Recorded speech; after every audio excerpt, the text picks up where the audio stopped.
Yeah, I mean, if you are an alien who came down from space and studied Earth history, you would see that it was the Christians who created the universities, the orphanages, the hospitals. What was the movement that ended and abolished slavery on planet Earth? It was Christians. It wasn't atheists. It wasn't Muslims. It wasn't even Jewish people.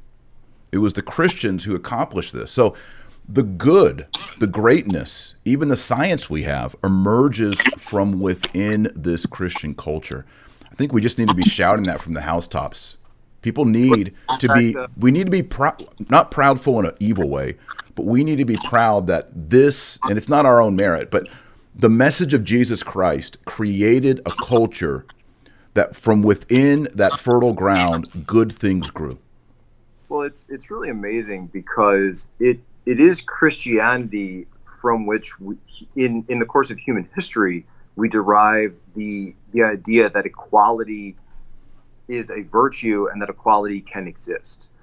Prior to Christ, you were rich or you were poor, you were high, you were low, you were tall, you were skinny, or excuse me, tall, short, skinny, fat. You had your station in life, and that was your station, and your family had their station, and that was their lot in life. And obviously, we still have that.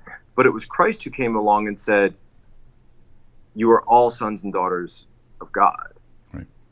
And completely changed the entire paradigm and said, yes, okay, in your earthly life, you have disparity, you have inequality, and that will always be there. The poor will always be with you. But in your spiritual life, you're all equal. That whole, even philosophical doctrine stems from the teachings of Christ. And even, I mean, if you went back to ancient Rome and said, this baby who was cast aside on the road, you know, they had infanticide in the Roman Empire, has the same dignity as the emperor of Rome, which is a Christian teaching. All humans in the image of God have the same dignity. That the baby about to die in the countryside, who's been cast away by his parents, and the Roman emperor have the same dignity. Christianity teaches that. Islam does not teach that, by the way. Yeah, other traditions don't have the same type of idea, and it's a truly radical idea, especially when you look at the 10,000 years of human history. It's incredibly radical, and it's something that's actually changed the world in ways that I don't think anyone ever intended. You know, and to take it back into the modern time, you know, we talk about St. Louis. Well, he's the namesake of the city of St. Louis, and it's his statue right there in downtown St. Louis that Catholics are standing up to protect. Of course, this was a reference to the French explorers coming up the Mississippi. They named the settlement after the king. He attained sainthood for his work 800 years ago, really founding the idea of charity. Right? Charity wasn't this widespread thought. It wasn't, alms for the poor wasn't something that was conducted at a national level, but that's something that he did. And so for people to come down today and say, well, tear down that statue because he wasn't perfect, because he was was an imperfect man. Let's show me a statue of a man and I'll show you an imperfect man, right? This is someone who popularized, expanded, and actually gave us the idea of modern charity at a federal sovereign level. That's the history of St. Louis. That's why he received his canonization. And so they're trying to turn back things. And just as I saw in Washington, D.C. with the statue of Lincoln, they're trying to tear down parts of history that were actually milestones on our march through history that I don't think they really understand what they're doing. Or do they?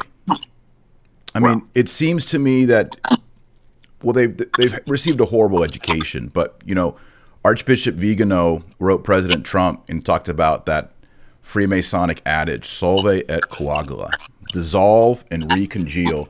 Seems to me they just want to tear down any landmark, even if it's Lincoln, who wants to who freed the slaves. Anything from the past needs to be completely dissolved and destroyed. They are going to create a brave new world. That's what they think.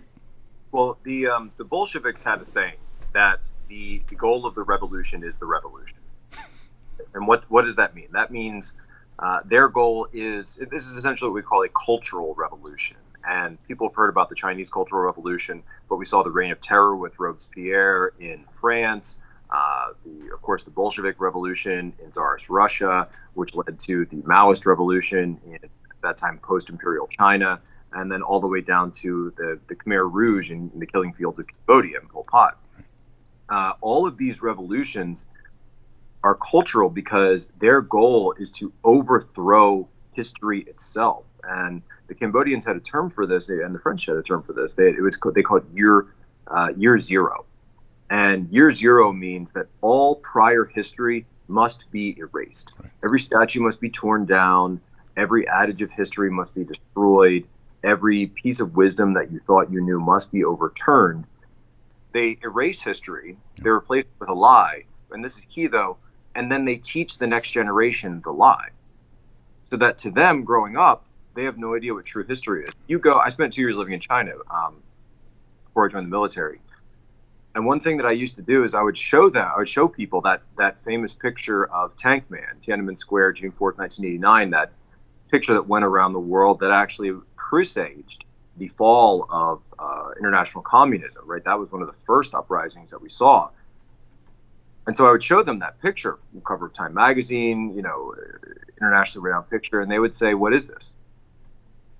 Is this Photoshop? Is this, did you make this? What's going on? What's going on here? I don't understand." And if you go onto, Google in China, you search Tiananmen Square, picture can't be found. Yeah. It's completely missing. All you see are, the Gate of Heavenly Peace, Chairman Mao's portrait, maybe the founding of the People's Republic in 1949. But that picture that I think that everybody else in the world would associate with Tiananmen Square does not exist. And to them, it never happened. So imagine if you take that kind of revolutionary fervor and that ability to control information and education, that's it. You've got everything at that point.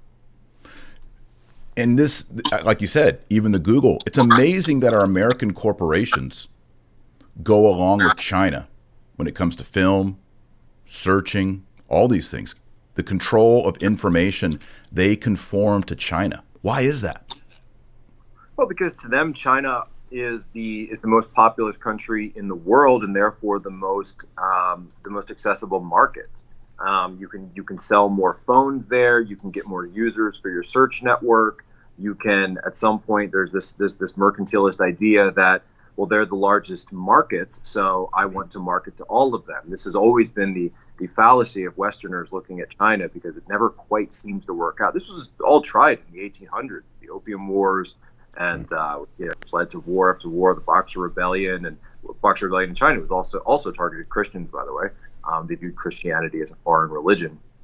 And every time they seem to think that, well, if we just go along with China, then we can sell all of our wares to them. And they don't realize that it works the other way around, where China imposes their values on